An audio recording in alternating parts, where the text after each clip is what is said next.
अस्सलाम वालेकुम, welcome to my channel. मैं हूं आपका टीचर मुराद।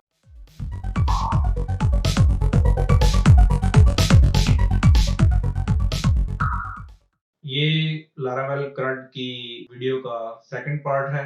पिछले पार्ट में हमने लिस्ट करवा रहे थे यूजर्स को और हमने यूजर्स को लिस्ट करवा लिया था और उसकी पोस्ट को शो करवाना था। तो वहीं से कंटिन्यू करते हैं। अब हम जो है वो इसकी पोस्ट को व्यू करने के लिए हम इसका अलग से पेज बनाएंगे, जो कि अभी हम यहाँ पे क्रिएट कर रहे थे शो पोस्ट के नाम से। इसका हम व्यू क्रिएट करेंगे और उसके अंदर सारी की सारी पोस्ट को लिस्ट करेंगे उस यूजर की। अभी हम यहाँ पे व्यूज सेक्शन में जाते हैं और मैं ये क्रिएट पीरियड वाले को इसी को कॉपी पेस्ट कर लेता हूँ। इसी को रीनेम करते हैं और इसको कर लेते हैं शो पोस्ट डॉट प्ले। ठीक है जी, और इसका नेम चेंज करते हैं ऊपर से शो पोस्ट। और यहाँ पे हमें जो है एक टेबल के अंदर डेटा को शो करवाना है। उसके लिए मैंने भी टेबल का अलग से लिख के रख लिया है ताकि टाइप ना करना पड़े।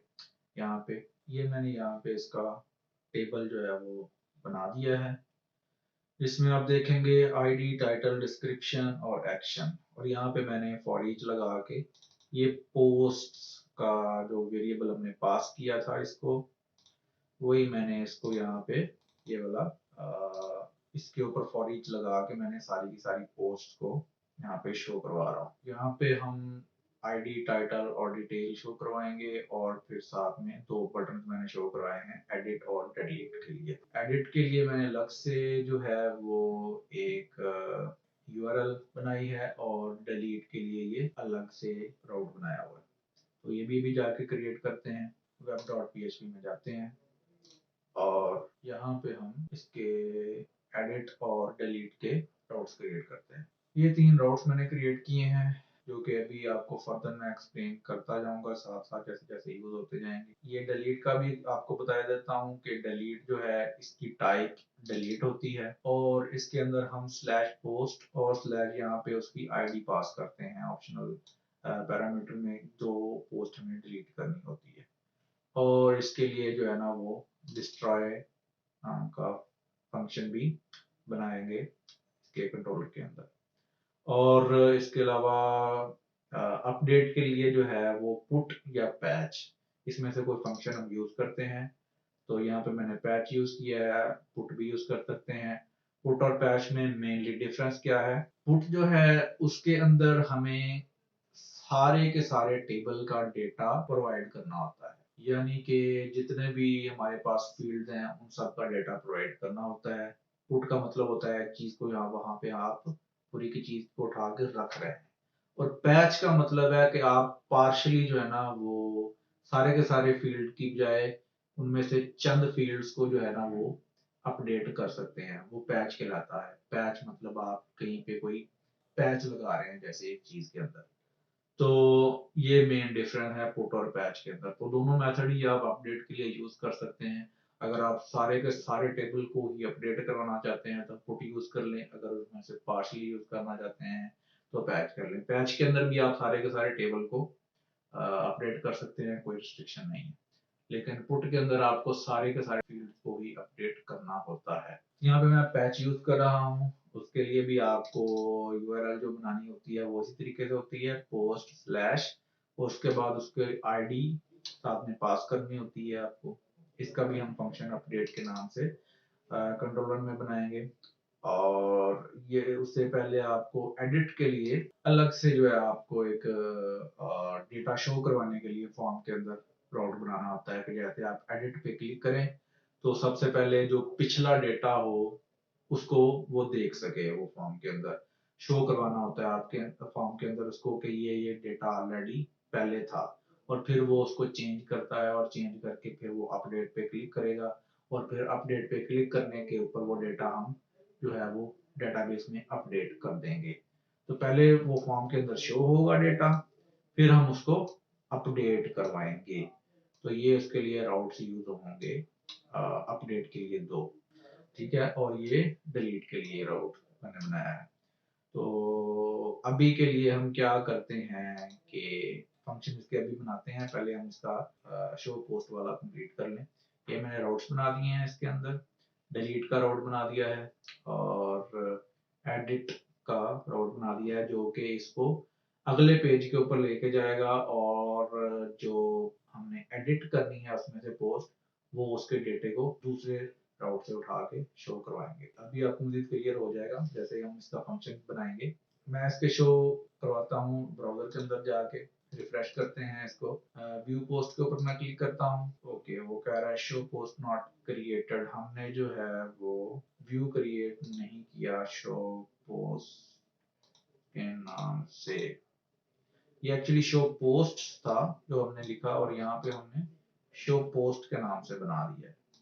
तो हम इसको रीनेम करके शो पोस्ट कर लेते हैं। ये चीज रिफ्रेश करते हैं और ये हमें शो करवा दिया इसने पोस्ट सारी। अब देखें ये यहाँ पे हमारे पास दो पोस्ट शो हो रही हैं, टाइटल डिस्क्रिप्शन और समथिंग। हम इसको एडिट और डिलीट कर सकते हैं।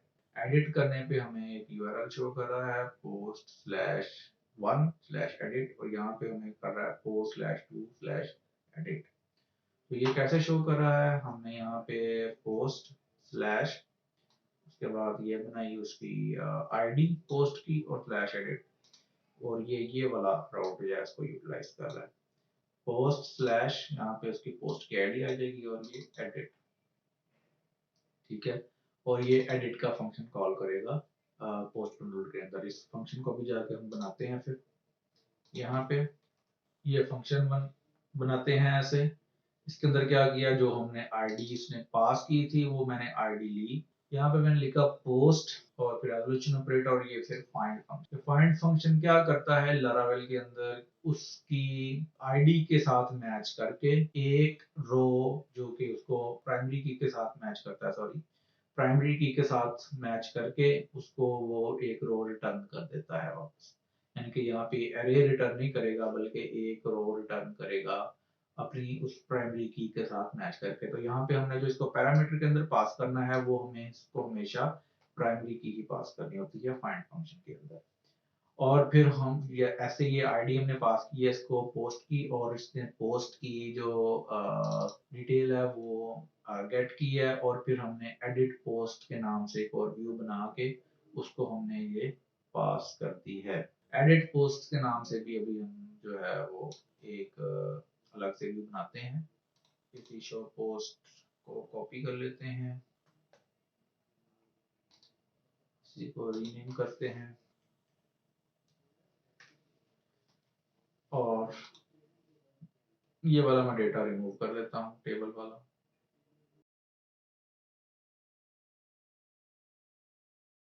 ये डेटा रिमूव कर देता हूँ, इसको मैं कर देता हूँ एडिट पोस्ट, और फिर हमने यहाँ पे फॉर्म के अंदर डेटा जो है वो शो करवाना है। तो इसके लिए आई थिंक मुझे जो है वो क्रिएट पोस्ट वाला फॉर्म जो है वो उठाना चाहिए वहां से। वो मैं सारे का सारा उठा लेता हूँ और वहीं पे उसी के अंदर जो है वो हम इसी की वैल्यूज शो करवा देंगे। उसके लिए हम क्या करते हैं, और ये मैं इसका उठा के ले आया हूँ व्यू, और यहाँ पे मैंने क्या किया है कि फॉर्म के एक्शन के अंदर ये एक दे दिया है इसको यूआरएल, और ये मैं यूआरएल भी आपको बताता हूँ। इससे पहले मैं आपको जो चीज़ दिखाना चाहता हूँ वो है ये वैल्यू के अंदर मैंने क्या किया, पोस्ट और ये टाइटल शो करवा दिया और ये पोस्ट और डिटेल शो करवा दी। अच्छा, ये पोस्ट कौन सी है, ये कहाँ से है वेरिएबल, ये वेरिएबल ये जो यहाँ से हम पास कर रहे हैं। फिर मैंने यहाँ पे एक्शन के अंदर यहाँ पे एक यूआरएल दे दी है। ये यूआरएल जो है वो पोस्ट स्लैश यहाँ पे जो आईडी है पोस्ट की वो पास कर दी है मैंने, इस राउट को फिट करेगी। क्या है इसकी टाइप, पैच। अच्छा, अब मैंने पैच टाइप का जो है ना वो फॉर्म सबमिट करना है। यहाँ पे आप देख रहे होंगे कि मेथड टाइप जो है ना वो पैच हम यहाँ पे नहीं पास कर सकते फॉर्म के अंदर। तो उसके लिए क्या एक हल होता है कि हम ऐड मेथड और यहाँ पे हम पैच लिख के पास कर देते हैं। तो इससे क्या करता है कि इस फॉर्म को एज ए पैच मेथड इसको सबमिट करेगा। ठीक हो गया। जहाँ पे वापस जाते हैं, ये जस्ट इसकी एडिट वाले पेज को शो करवाने के लिए। तो अभी हम जाते हैं, इस पे रिफ्रेश करता हूँ मैं इसको, इसके एडिट पे क्लिक करता हूँ और ये देखिए इसने टाइटल और डिस्क्रिप्शन दोनों को इसने ऑटोमेटिकली शो करवा दिया है उसके। अभी मैं इसको कुछ चेंज कर देता हूँ, देखते हैं। लेकिन अभी इसको अपडेट करेगा नहीं क्योंकि हमने अपडेट के फंक्शन के ऊपर इसका लिखा नहीं है अभी कंट्रोलर के अंदर के अपडेट करने पे क्या काम करेगा। जस्ट अभी राउट क्रिएट किया है तो ये इसका एरर दे देगा। क्या कह रहा है जी के update method does not exist. हम क्या करेंगे, जाके ये अपडेट मेथड क्रिएट करेंगे इसके कंट्रोलर के अंदर। अपडेट करने का तरीकेकार क्या होता है वो भी मैं आपको फंक्शन के अंदर अभी दिखा देता हूँ। अभी टाइपिंग से बचने के लिए मैंने इसको साइड पे लिख लिया है। अपडेट मेथड ऐसे होता है कि यहाँ पे आपको अपडेट मेथड के अंदर दो पैरामीटर नजर आ रहे हैं, एक रिक्वेस्ट और एक आईडी। यहाँ पे हमने इसको आईडी पास की थी और यहाँ पे हम उसको आईडी गेट कर रहे हैं और साथ में ये रिक्वेस्ट कर रहे हैं गेट। रिक्वेस्ट के अंदर वो सारे का सारा डेटा आएगा जो हम फॉर्म पे सबमिट करेंगे और ये आईडी जो हम इसको ऊपर से यूआरएल के अंदर पास करेंगे जो कि हमने यहाँ पे की है। यूआरएल पोस्ट स्लैश एडिट के अंदर यहाँ पे हम इसकी आईडी पास की हुई है। तो यहाँ पे हम इसकी आईडी के थ्रू सबसे पहले क्या करेंगे, इसको एडिट करने के लिए फाइंड करूंगा मैं उस पोस्ट को।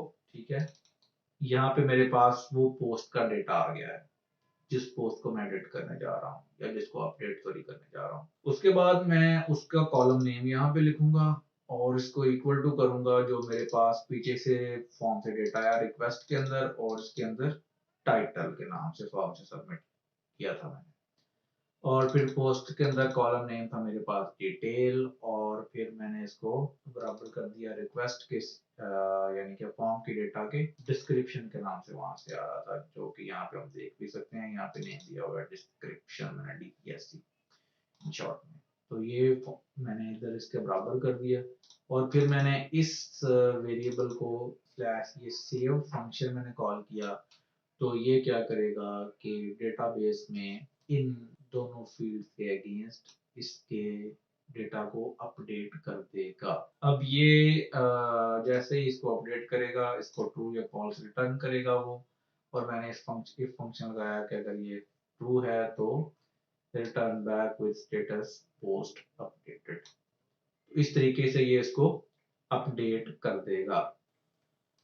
अब हम इसको चेक करते हैं, बैक जाता हूँ, पेज रिफ्रेश करते हैं, मैं इसके अंदर समथिंग कुछ भी लिख लेता हूँ और इसको अपडेट करता हूँ, पोस्ट अपडेटेड। और ये दोबारा ये वही चीज लेके आया जो हमने पहले लिखी थी। तो ये रिफ्रेश करता हूँ, यहाँ पे भी आप देख सकते हैं ये वही आ गया। अब इसको एडिट करते हैं, अपडेट करता हूँ, इट्स डन। और मैंने ये रिफ्रेश किया, ये यहाँ पे आ गया होगा। बिल्कुल इसी तरह ये डिलीट भी हो जाएगा। डिलीट का हमने ऑलरेडी ये लिखा हुआ है। डिलीट का मैंने यहाँ पे एक पूरा फॉर्म बना दिया था। तो अभी इस फॉर्म को भी मैं एक्सप्लेन कर देता हूँ।